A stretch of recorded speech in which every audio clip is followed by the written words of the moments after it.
Hi, Neil O'Brien here, and in this video, I'm going to take you through how to prepare a cash flow forecast. Now, if you're a business owner, you might be asking yourself, why would I need a cash flow forecast? Well, if you've ever lain in bed at night and worried about paying your bills, about paying staff, paying yourself, paying a VAT bill or whatever, a cash flow forecast is a brilliant report to have, because what it'll allow you to do, it'll allow you to look ahead and estimate what's my cash in, cash out likely to be on a weekly basis, a monthly basis. You can go right off into the future, and what's my closing bank balance going to be?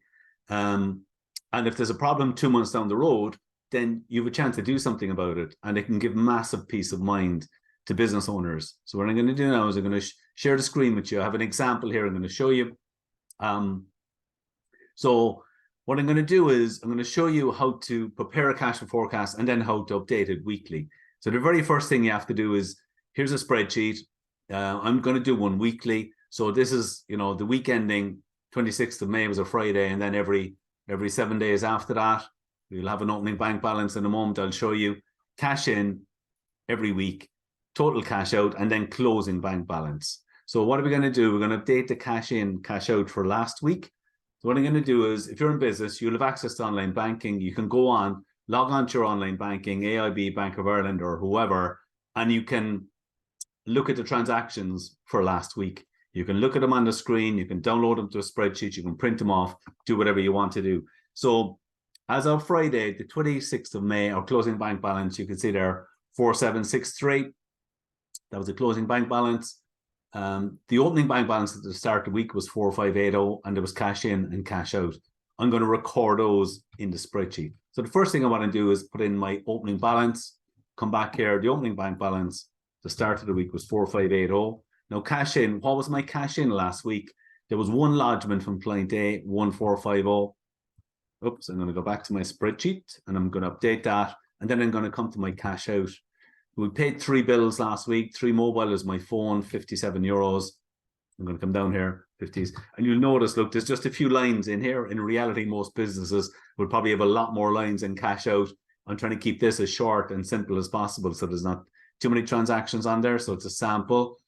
Supplier A, we paid supplier A 360 purchases. Supplier could be in there as well, so I know what that is. And then Pat, the owner, Pat is a small workshop. He paid himself 850 euros last week.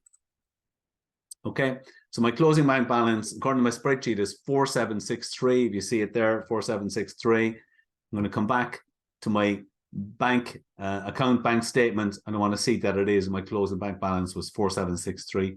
When you start doing this first, sometimes you might have to go back over it because it's very easy to miss a lodgement or payment or whatever, but you'll get into it very quickly. And one of the great things about doing this report every week is that you get really tuned into your figures.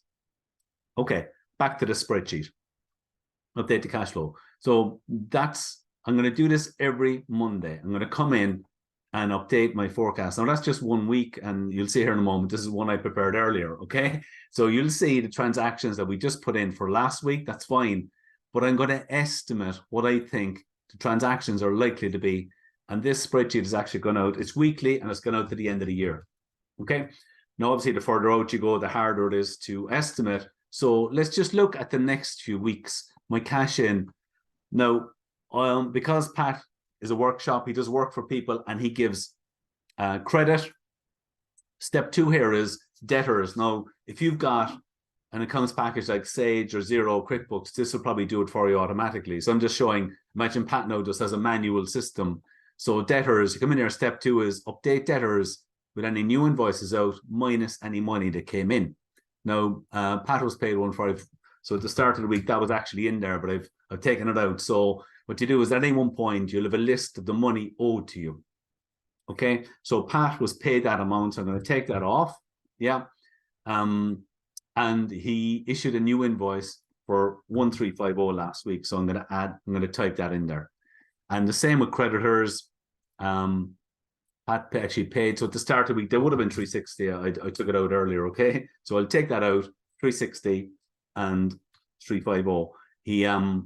He ordered some new parts and an invoice came in for 350. So this is the money that Pat owes suppliers. So I'm going to come back here. Now what I'm going to do is for my cash in, I would go to my debtors, and there's 4 amounts owed. And I'm just going to assume one of those is going to be paid each month for the next 4 months, or sorry, 4 weeks. There they are. That's the next 4 weeks. Now, of course, Pat is going to be doing work in his workshop on an ongoing basis. So he's going to have new invoices going out all the time. So this is all the new sales and invoices out here. Down here, the same thing. Pat owes the suppliers those amounts. So they'll go into the cash flow forecast. And then Pat will be incurring new invoices as he goes along. He'll be paying himself and so on. So down here, you see the closing bank balance. Now you can see it's positive all the way out. And as I said, you can estimate this, you go right out. And then the really important thing is that next Monday morning, Pat can go in here and he can get his access to his bank statement and he can update this. So you're going in every week and you're updating the estimate with the actuals. And, you know, it's the exact same process as before. Let's say that money came in, brilliant. 7 for diesel happened. No, actually, his diesel, he took a longer journey than he thought. So he actually ended up spending 125 euros on diesel. The others came in as expected. I would turn that green. So now these are the actuals. You could actually put this in if you want, estimate and actuals. Yeah. Yeah. So you can see here, the greens are the actuals. And as you go along every week, you update this. Now, the real importance here is to keep an eye on this to see, are there any problems coming down the road? Oh, look over here. We've gone from positive to negative. So what's going on here? Oh, there's a big tax bill due at the end of October, 5,870 euros. That's what he's estimating he'll have to pay. But let's come back here. Let's do some what if scenarios. So let's say Pat has a VAT bill. He knows it's going to be paid, or if you got to put it in, that's going to be 4,680 euros. Boom. Oh, look. Now, there's a problem here at the end of July because the VAT bill is going to turn this red, okay? We have a bill. But at this stage, it's the end of May. Pat is looking ahead. It's the end of July. There may be a problem. That's 2 months away. So Pat can say, look, can I get more work in? Can I get paid sooner? Can I delay some of this cash out? He has 2 months to do something about it. And that's the beauty about a cash flow forecast. I would encourage every business to have one.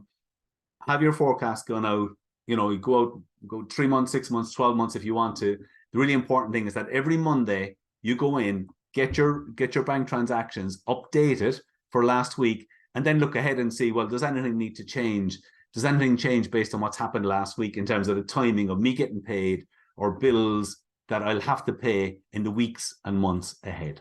Okay. So I hope that was helpful. And that's how you prepare and maintain a cash flow forecast. Thanks for listening.